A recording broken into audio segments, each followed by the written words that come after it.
인간은 아무것도 할 수 없을 때 큰 무력감을 느낍니다. 군에서 전역하여 가지고 부목사로 처음 부임했을 때 좀 저는 정신이 없었습니다. 일단 군에서 사실 군종 목사 사역이라는 거는 부목사라기보다는 담임 목사 사역에 가깝고, 이제 부목사는 이제 남을 서브해야 되는 일이니까 그거에 적응하기에 굉장히 바빴지요. 그리고 게다가 이제 군 전역하고 나서 제가 6개월 후에 결혼을 했어요. 그러니까 군 전역하고 부목사 적응하면서 이제 결혼도 준비하고 그 다음에 적응도 하려니까 좀 정신이 없더라고요. 근데 그러다 보니까 부모님께 사실 자주 연락을 못 드렸어요. 이제 원래도 좀 무뚝뚝하긴 한데 그래도 전화는 잘 드렸거든요. 좀 바쁘니까 제가 조금 사실 정신없고 좀 지쳐있는 모습? 그런 거를 좀 보여주기 싫어서 자주 연락을 드리지는 못했습니다. 그런데 어느 날 한참 이제 정신없이 일하고 있는데 갑자기 여러 사람에게 이런 문자가 옵니다. 부모님 괜찮냐? 라고요. 그래서 이게 무슨 문자인가 싶어가지고 다시 되물었죠. 무슨 일이냐고. 그러니까 기사를 안 봤냐 그러는 거예요.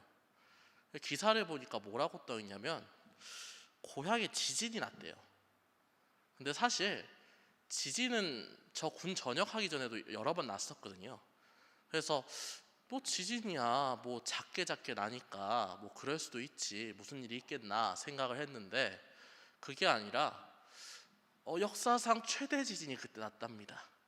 그래서 너무 놀래가지고 좀 정신이 없어지더라고요. 머리도 하얘지고 부모님 연락처도 갑자기 안 떠오르고 이름을 쳐야 하는데 이름도 못 치겠고 어질어질하게 어찌어찌해서 전화를 했는데 부모님 전화를 안 받아요. 그래서 아버지 어머니 번갈아서 전화하면서 한 20통을 했는데 계속 전화를 안 받아요. 그렇게 오후가 흘러가고 굉장히 두렵고 떨리는 마음으로 사실은 그 오후를 보냈습니다. 그러다 저녁 늦게가 되어서 어머니께 이제 연락이 왔습니다. 이제 지진이 너무 심하게 나서 통신선이 불통이었다고 하더라고요. 그래가지고 다친 데 없냐라고 물어보니까 다행히 저희 부모님 사시는 아파트가 지진 설계가 돼 있어서 어쩌다 얻어 걸려가지고 다행히 다치진 않았습니다. 그런데 지진이 좀 심하게 나니까 아파트에 있는 넘어질 수 있는 것들, 그리고 이제 높은 곳에 다 비치되어 있는 것들 전부 다 사실 바닥으로 떨어졌다 그러더라고요. 치우기가 좀 어려웠다. 그리고 저희 어머니 개척교회 하시는데 이제 교회에 있는 비품들 다 망가지고 근데 그래도 그 정도에서 끝난 게 너무 다행이다 생각하면서 이 일이 마무리되었습니다. 그런데 사실 이런 마음이 사실 드니까 좀 그런 생각이 드는 거죠. 내가 어쩔 수가 없을 때, 그러니까 내가 그래도 멀리 있어도 나름 부모님께 효도도 할 수 있고 전화도 자주 드리고 할 건 다 한다고 생각을 했는데 제가 어찌할 수 없을 때가 있다라는 생각이 들었습니다. 굉장히 인간으로서 어쩔 수 없는 한계라는 것에 대해서 알게 되었지요. 그리고 이는 같은 상황에 처했을 때 어떤 사람이든 느낄 수밖에 없는 감정입니다. 아무리 열심히 해도 성적이 올라가지 않을 때, 오랫동안 여러 회사에 원서를 냈는데 단 하나도 합격하지 못할 때, 인간관계에서 상대방의 감정이 내 마음 같지 않을 때, 그리고 인명재해나 자연재해 등등 차마 인간의 힘으로 할 수 없는, 움직일 수 없는 무언가가 발생했을 때 우리는 너무나 작고 연약한 나를 깨닫게 됩니다. 그럴 때 우리는 어떻게 해야 합니까? 오늘 본문은 이 무력감 앞에서 우리가 어찌해야 하는지, 인간의 한계를 느끼고 무력한 나를 깨닫는 그 상황 속에서 내가 어떻게 해야 되는지에 대해서 알려주고 있습니다. 오늘 본문 17절에서 20절을 우리 함께 읽어보겠습니다. 17절에서 20절의 말씀 우리 함께 읽겠습니다. 예수께서 길에서 나가실새 한 사람이 달려와서 꿇어앉아 묻자오되 선한 선생님이여 내가 무엇을 하여야 영생을 얻으리이까? 예수께서 이르시되 내가 어찌하여 나를 선하다 일컫느냐? 하나님 한 분 외에는 선한 이가 없느니라. 내가 계명을 안 하니 살인하지 말라, 간음하지 말라, 도둑질하지 말라, 거짓 증언하지 말라, 속여 빼앗지 말라, 내 부모를 공경하라 하였느니라. 그가 여짜오되 선생님이여 이것은 내가 어려서부터 다 지켰나이다. 아멘. 오늘 본문은 역시나 10장 전체의 흐름처럼 하나님 나라의 가치관에 대해서 계속적으로 이야기를 하고 있습니다. 예루살렘이 점점 더 가까워지고 주님께서는 제자들과 무리들에게 최선을 다해서 그 가치관에 대해서 가르치고 있었지요. 하나님 나라와 세상은 다르다. 낮은 자를 섬기는 게 하나님 나라다. 낮은 자가 되어야 한다. 하나님 나라에 그래야지 들어갈 수 있다. 지난 시간까지 우리가 계속적으로 들은 거죠. 그리고 오늘 본문은 10장 내내 보여준 낮은 자들과는 반대되는 한 인물의 등장을 보여주고 있습니다. 이 등장인물을 한마디로 요약을 하면 부자, 청년, 관리입니다. 오늘 등장인물은 이혼한 여성도 어린아이도 아닌 아주 번듯한 사람, 부자, 청년, 관리이죠.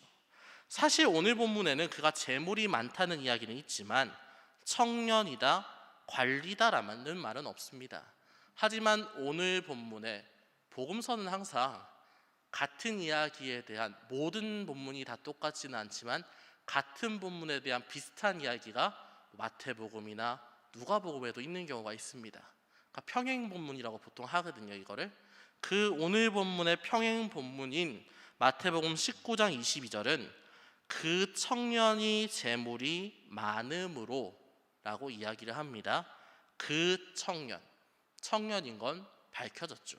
그리고 그 동일선상에 있는 본문인 누가복음 18장 18절은 그를 어떤 관리라고 칭하고 있습니다.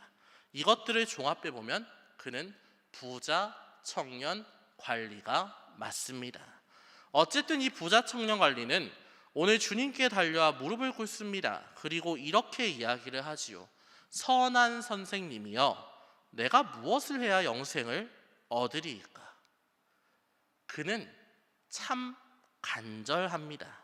사실 단순히 생각해 봤을 때 젊고 부유하기까지 한 그가 부러울 게 뭐가 있겠습니까? 근데 그런데도 불구하고 그는 나의 젊음, 나의 부유함, 나의 직분으로 얻을 수 없는 영생을 얻기 위해서 간절하게 매달립니다. 그래서 무릎을 ቁ고 선한 선생님이여 라고 부르며 질문을 했지요. 특별히 이 선한이라는 표현은 선한이라는 표현을 마가는 사람에게 쓰고 있지 않습니다. 이 마가복음 내에서는 딱히 사람한테 쓰는 표현이 아닙니다. 더 나아가서 유대인들도 선한이란 표현을 사람한테 쓰지 않지요. 보통은 선한 하나님이 한 세트입니다. 선한 사람이라고 쓰기도 하지만 선한 사람이라는 표현은 선한 하나님에 대한 파생어로서 나왔고, 그리고 그 선함에 준하는 똑같은 선함이라고 보고서 쓰는 게 절대로 아닙니다. 그냥 그 선한 하나님을 닮아가는 사람 정도로 쓸 때 선한 사람이라는 표현을 간혹 쓰기는 하지만 이렇게 선한 선생님이여라고 하며 대단히 높은 사람 같이 칭하는 표현을 쓴 적은 마가복음에서도 유대인들의 표현에서도 전례가 없는 것입니다. 이 이야기는 그가 얼마나 간절히 영생을 바라는지 알게 하지요. 존경하고 관대한 선생님, 제발 제게 당신의 선함에 대해서 알려주시고 그걸 통해서 영생을 성취할 수 있는 방법을 알게 하여 주시옵소서 하고 물어본 겁니다. 그런데 19절에서 주님께서 뭐라고 하십니까? 선하다라는 표현을 거부합니다. 그건 하나님께만 붙일 수 있는 거야 라고 이야기하지요. 사실은 잘 생각해보면 예수께 이 표현이 안 어울리는 건 아닙니다. 우리가 아는 예수 그리스도 신적인 존재이기도 하지 않습니까? 그런데 굳이 주님께서는 왜 이 선한이란 표현을 거부하셨을까요? 왜냐하면 이 청년이 주님을 선생님이라고 표현하고 있지 않습니까? 이 청년에게 주님은 신적 존재가 아니라 인간으로서 랍비에 해당하는 사람입니다. 그래서 청년의 질문은 인간인 당신이 이룬 그 선함, 참 그 놀라운 선함으로 영생을 성취할 수 있지 않습니까? 그 방법을 안다면 나한테도 그 방법을 알려주세요 라고 물은 겁니다. 그래서 예수께서 부인하신 거죠. 왜냐하면 인간은 신적인 선함을 인간 그 자체로는 얻을 수가 없으니까요. 하지만 그렇다고 해서 주님께서 이 청년의 간절함을 부정적으로 보신 건 아닙니다. 얘 왜 이렇게 건방지게 막 들이대지? 이렇게 생각하지 않았습니다. 19절에 이렇게 나오지 않습니까? 네가 계명을 안 하니 살인, 간음, 도둑질, 거짓 증언, 사기치지 말고 네 부모를 공경해야 하지 않겠느냐라고요. 이 계명 뭐죠? 이 계명이 뭐죠? 그렇죠. 십계명입니다. 십계명. 주님께서 왜 십계명을 일컫고 있습니까? 율법이 영생과 무관한 게 아니니까요. 율법의 역할은 무엇입니까? 율법은 하나님을 알게 하는, 하나님 나라의 법을 알게 하는 초등교사, 초급교사 역할을 하는 것입니다. 아무것도 모르는 사람이 율법을 통해서 이렇게 해라는 것을 그대로 따라가면서 하나님에 대해서 조금씩 알아가게 하는 게 바로 율법의 역할입니다. 주님의 백성이라면 가장 먼저 실천해야 되는 것들이었죠. 이는 주님께서 청년의 간절함을 보시고 가장 초급적인 것은 잘하고 있느냐라고 묻는 것입니다. 그렇다면 청년은 뭐라고 합니까? 당당하게 이렇게 말합니다. 선생님이요, 이것은 내가 어릴 때부터 다 지켰습니다. 청년은 우리가 생각한 것보다 훨씬 더 번듯한 사람입니다. 유대인으로서 흠과 결이 없는 사람이지요. 젊고 부유하고 관리이고 그 상황 속에서도 율법 하나 어기지 않고 철두철미하게 윤리적으로 살아가는 그런 사람, 세상 욕망에 함몰되지 않는 사람이었습니다. 뜨거운 영적인 갈망으로 율법을 철두철미하게 지켜내었지요. 솔직히 우리 중에 이런 사람이 얼마나 있습니까? 거의 만나기가 어렵습니다. 세상 것들은 차치하고서라도 성경 말씀 지키려고 열심히 노력하는 사람 사실 찾아보기 어려운 게 우리네 현실 아닙니까? 영적인 갈망이 있더라도 현실에 문제가 생기면 이내 그 갈망을 접어버리는 게 사실은 우리가 많이 접하는 모습입니다. 하지만 이 청년은 그러지 않았습니다. 율법을 철두철미하게 지켰다는 건 어려움이 오더라도 그걸 지켜내기 위해서 노력했다, 어릴 때부터 계속적으로 노력했다는 반증이기도 하니까요. 이러한 청년의 대답에 예수님께서 어떻게 반응을 하십니까? 21절입니다. 우리 함께 읽어봅시다. 21절 앞에 보고 함께 읽겠습니다. 예수께서 그를 보시고 사랑하사 이르시되 내게 아직도 한 가지 부족한 것이 있으니 가서 내게 있는 것을 다 팔아 가난한 자들에게 주라. 그리하면 하늘에서 보화가 내게 있으리라. 그리고 와서 나를 따르라 하시니. 아멘. 예수께서 그를 보시고 사랑하사 이르시되, 주님께서 그를 사랑하셨다. 얼마나 기특했을까요? 원래 잘난 놈이 잘난 척하지 않고 열심히 하면 그것만큼 이쁜 게 없습니다. 한번 생각해 보면 학교에서 이제 공동으로 과제할 때 이런 공동 과제할 때 가장 이쁜 사람이 누구냐면 남들처럼 빼지 않고 자기 나름대로 희생해서 그 조의 빈틈을 다 채워주는 사람, 그런 사람이 사실은 교수가 보기에 또는 주변에서 보기에 가장 예쁜 사람입니다. 남들과 상관없이 최선을 다하는 사람, 그런 사람입니다. 청년도 역시나 그런 사람에 가까웠지요. 남들이 뭐라고 하든 관계없이 충분히 사실 누리고 살아갈 수 있는 인생인데, 그것과 관계없이 간절하게 영생을 원하면서 율법을 지키는 삶을 살았다. 그것을 위해서 노력해 나간 것 아닙니까? 그래서 주님의 마음은 굉장히 좋았습니다. 그래서 사랑하사라는 표현으로 이 주님의 마음을 표현한 것이지요. 그리고 그 사랑하는 마음으로 이렇게 표현을 합니다. 너무나 잘했다. 하지만 네가 부족한 게 한 가지가 있다. 네 재산을 다 팔아서 가난한 자들에게 나눠주라. 그러면 하나님 나라의 상급이 내게 있을 것이다. 그런 후에 나를 따라오너라.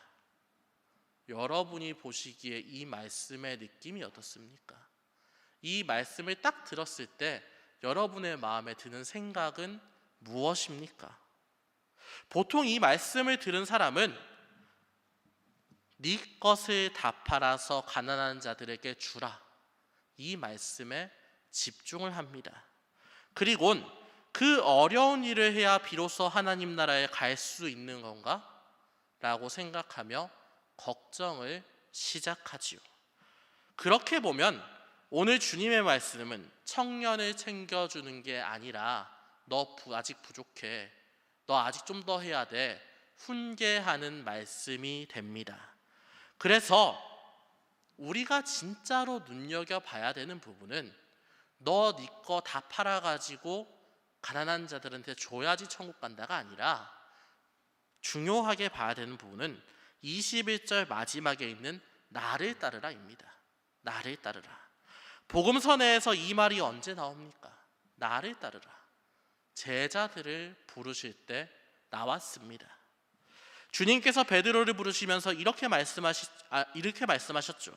나를 따라오라. 내가 너희를 사람 낚는 어부가 되게 하리라.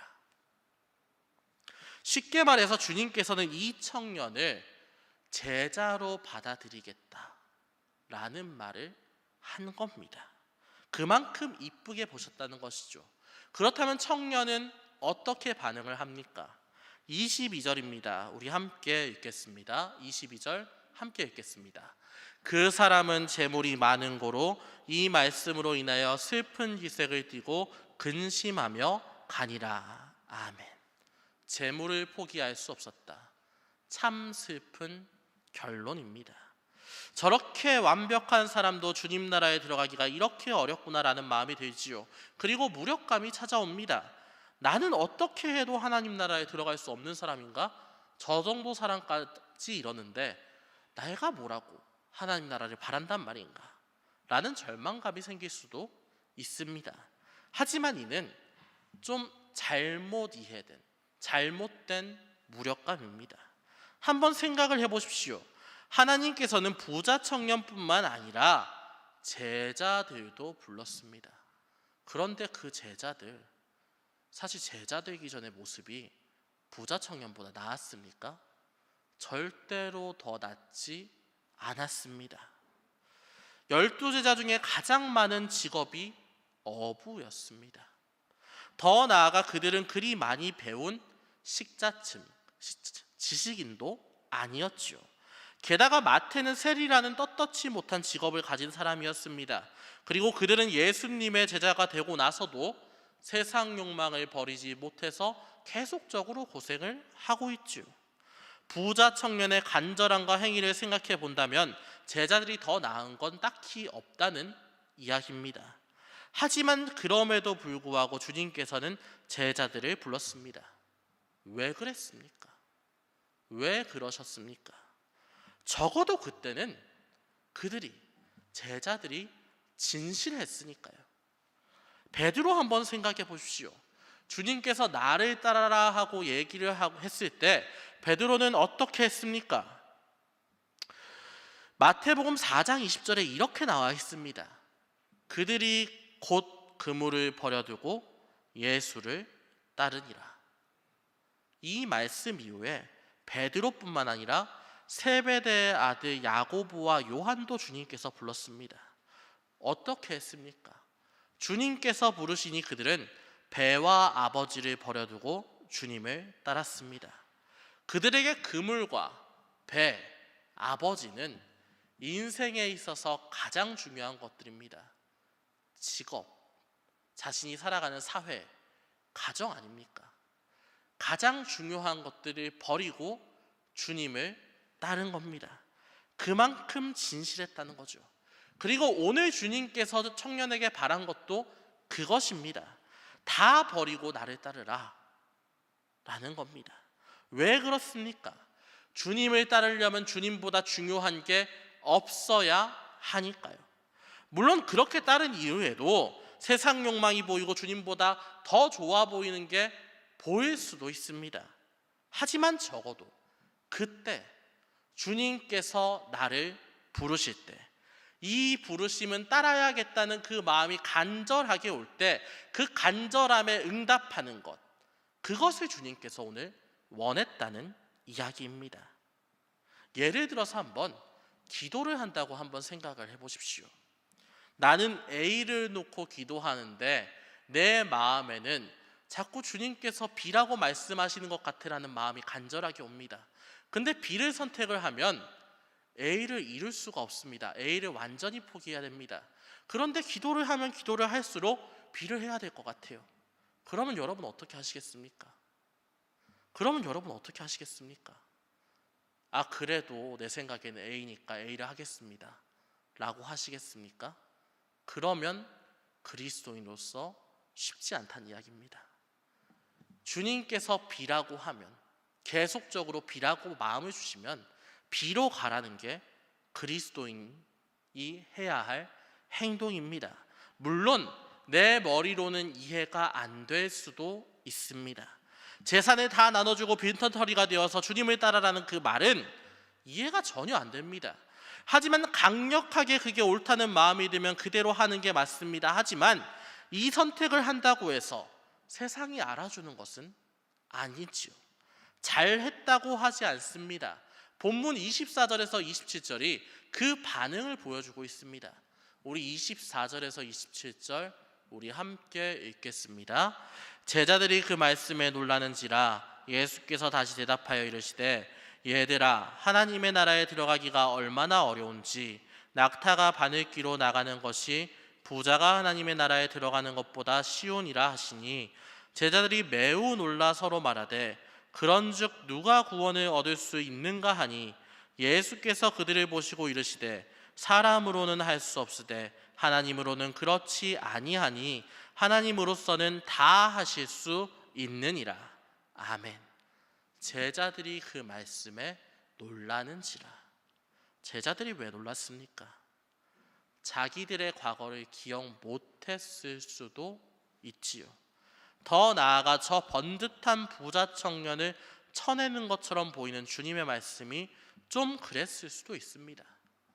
하지만 중요한 건 도대체 왜 예수님께서는 부자인 것을 걸고 넘어졌는가입니다. 유대인 기준에서, 그러니까 우리 제자들의 생각 그리고 무리들의 생각, 모든 유대인들의 기준에서 부자는 부정적인 게 아니라 긍정적인 겁니다. 부자는 유대인들의 인식에 어떤 사람이냐면 하나님의 은총을 너무너무 많이 받은 사람입니다. 그렇기 때문에 하나님의 은총으로 지금의 삶을 편하게 살고 그 편한 삶을 통해서 사람들에게 베푸는 사람, 그렇기 때문에 은총 많이 받았기 때문에 하나님 나라에 누구보다 가까이 있는 사람, 그게 바로 부자입니다. 물론 그렇다고 해서 빈자가 문제가 되는 것은 아닙니다. 유대인들 생각에 구약 기준으로 생각했을 때 빈자는 하나님의 특별한 관심을 받는 사람, 하나님께서 그만큼 관심을 주시니까 우리도 신경 써서 그 사람들에게 관심을 줘야 한다라는 함께 가는 마음이 있었습니다. 하여간 부자라는 것은 유대인들이 보기에 누구보다 천국이 가까이 있는 사람들이었습니다. 그런데 이 부자를 돌려보냈다.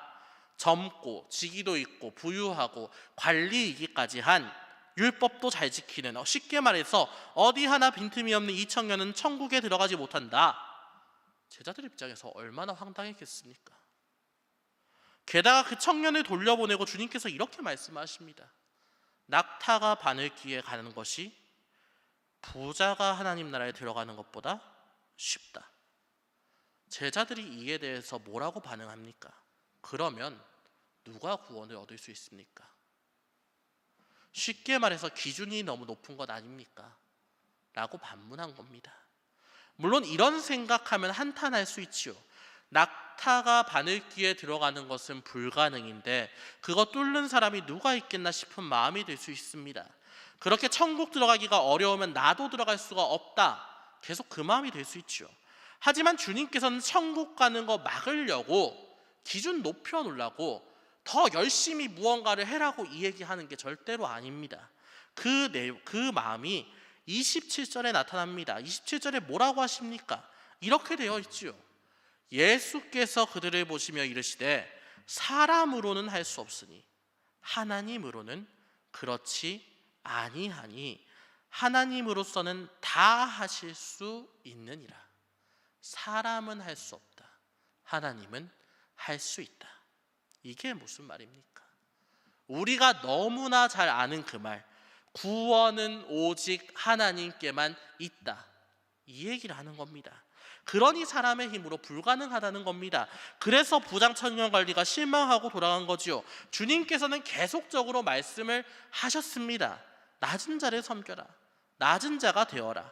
네 돈을 다 나누고 나를 따라라. 그거는 구원의 기준을 높이기 위해서 한 말씀이 아닙니다. 너희가 더 많은 선행, 더 많은 기도, 열심히 율법을 지키는 노력, 더 많은 헌금, 더 많은 봉사하면 구원받는다. 그거 아니다. 라고 이야기하신 겁니다. 그렇게 우리가 노력해서 구원을 얻을 수 있다면 하나님께서 왜 필요합니까? 왜 예수 그리스도께서는 그 구원 때문에 이 땅에 직접 오셨습니까? 그거 아니라는 겁니다. 네가 아무리 능력 있고 네가 아무리 번듯하게 열심히 노력하고 최선을 다한다 해도 그 선함은 성취할 수 있는 게 아니다. 그거 포기하고 네가 열심히 하는 그거, 네가 너무나 좋아하는 그거 포기하고 나를 따라와라. 하나님만이 너에게 영생을 줄 수 있다. 네 거 다 내려놓고 네가 무력감이 들 때, 내 걸로 할 수 없다, 불가능하다는 무력감이 들 때 그 모든 것을 주님 앞에 내려놓고 나를 따라와라. 그러면 할 수 있는 거다. 가치관을 바꿔라고 주님께서는 이야기를 하고 있는 겁니다. 부자 청년 관리 다시 한번 생각해 보십시오. 그도 사실 자신이 찾는 그 영생으로 나아갈 수 있었습니다. 주님께서 다 팔고 나를 따라오라 했을 때 깨닫고 주님, 저는 아무것도 아닙니다. 내가 할 수 있는 건 아무것도 없습니다. 그러니 모두 다 팔고 주님과 함께 가겠습니다 하면 영생을 얻을 수 있었겠지요. 하지만 그는 자신의 무력함, 나의 한계를 인정하지 않았습니다.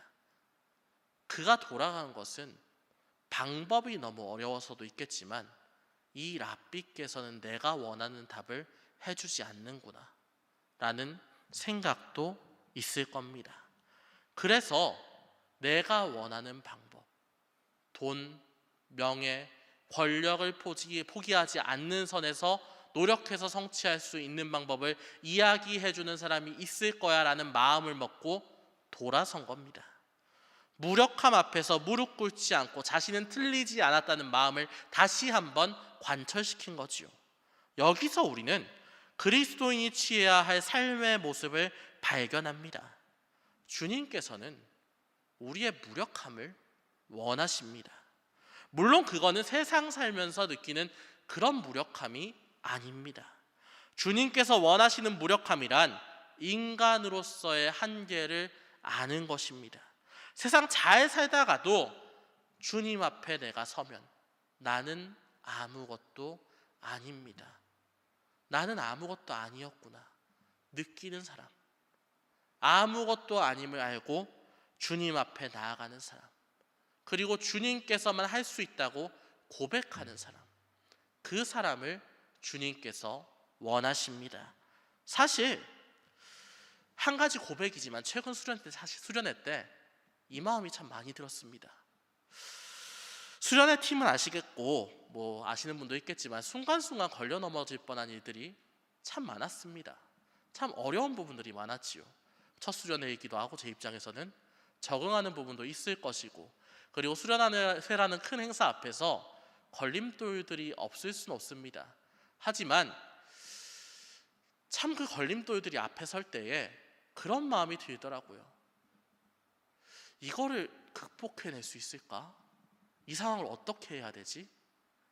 이렇게 저렇게 하면 할 수도 있겠지만 그건 좀 아닌 것 같아 라는 생각이 들더라고요.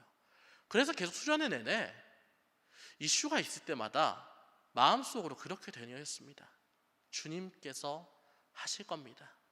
내가 할 수 있는 거 하나도 없어요. 주님께서 할 수 있을 겁니다. 계속 그 마음으로 사실 수련회를 했습니다. 그런데 그렇게 수련회를 하니까 그 수련회를 통해서 많이 이루어 주시는 것을 보여주시더라고요. 분명히 이슈가 있었는데 그 이슈가 정말 기도회를 통해서, 예배를 통해서, 프로그램을 통해서 극복해 나가는 모습을 분명히 보여주셨습니다. 그리고 계속 마음속으로 기도를 되뇌일 때, 나는 아무것도 아닙니다, 주님께서 하실 겁니다, 되뇌일 때 결과적으로 그 수련을 통해 우리를 성장하게 하는 주님의 모습을 보게 하셨습니다. 수련회 끝나고 어떤 생각을 했냐면, 참 주님께서 사랑하시는 청년부다, 참 주님께서 이 청년부 사랑하셔서 너무나 감사하게 우리의 무력함을 알게 하시고 주님께 맡기게 하셨구나 라는 생각을 했습니다. 감사하다는 마음밖에 남지 않는 수련회였습니다. 그리고 이러한 마음은 수련회 때만 들어야 하는 것이 아닙니다. 인생의 순간 고비고비마다 내가 걸려 넘어질 것 같을 때, 답안이 없어 보일 때 계속적으로 해야 되는 생각입니다. 고난이 있을 때, 어려울 때 왜 나한테 이런 고난을 주십니까? 하는 게 아니라 주님께 맡기라는 이야기군요. 나는 못합니다, 주님께 맡기겠습니다, 해야 하는 게 우리의 모습이어야 한다는 이야기입니다. 그렇게 주님 앞에 모든 걸 내려놨을 때 분명히 주님께서는 여러분을 이끄실 겁니다. 그 고난을 통해 여러분을 성장시킬 것이고, 더 나아가서 하나님 나라로 가는 길에 박차를 가하게 하실 겁니다. 여러분이 그 하나님을 경험하면 좋겠습니다. 사실 세상적으로 잘 되고 못 되고 중요합니다. 굉장히 중요합니다. 내 인생에 있어서 그거 중요하지요. 근데 그것 열심히 하는 게 최선은 아닙니다. 제일 중요한 것은 그 과정을 통해 하나님을 만나는 것. 내가 삶을 살면서 욕심내고 내가 중요하다고 생각하는 그 모든 것이 있더라도 그 중요함이 하나님보다 중요하지 않은 게 훨씬 중요합니다. 여러분의 삶이 그랬으면 좋겠습니다. 여러분이 삶을 살면서 고비고비에 나를 내려놓고 주님께 고백하며 더 나아가서 삶의 과정들을 통해 주님께서만 하실 수 있습니다 라는 신앙을 더욱더 갖춰나가는 청년부 되시기를 주님의 이름으로 축원합니다. 네, 기도하겠습니다. 사랑과 은혜가 충만하신 하나님 아버지, 감사합니다. 오늘 마가복음의 말씀을 통해서 주님의 음성 듣게 하시니 감사합니다. 주님, 나는 아무것도 아닙니다, 그냥 말로만 고백하는 게 아니라 주님 앞에 섰을 때에 우리는 너무나 미력하고 무력하며 아무것도 못하는 존재라는 걸 다시 한번 깨닫습니다.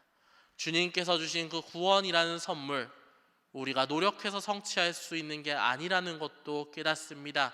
주님, 나를 내려놓고 주님 앞에 나아갈 때에 주님께서 모든 걸 하실 것이라고 믿사오니 주님께서 우리를 받아 주시옵소서. 세상에서 많은 무력함을 느끼면서 주님 앞에 기도할 때에 그 기도를 들어주시옵고, 우리 청년들이 겪는 어려움의 상황마다 주님께서 개입하셔서 그 상황을 통해 높으신 주님을 발견하고 내 인생의 목적을 주님께 드는 우리 청년부 될 수 있도록 주님께서 허락하여 주시옵소서. 그 모든 것 주님께서 이끄실 것을 믿사오며 거룩하신 우리 주 예수 그리스도의 이름으로 기도합니다. 아멘.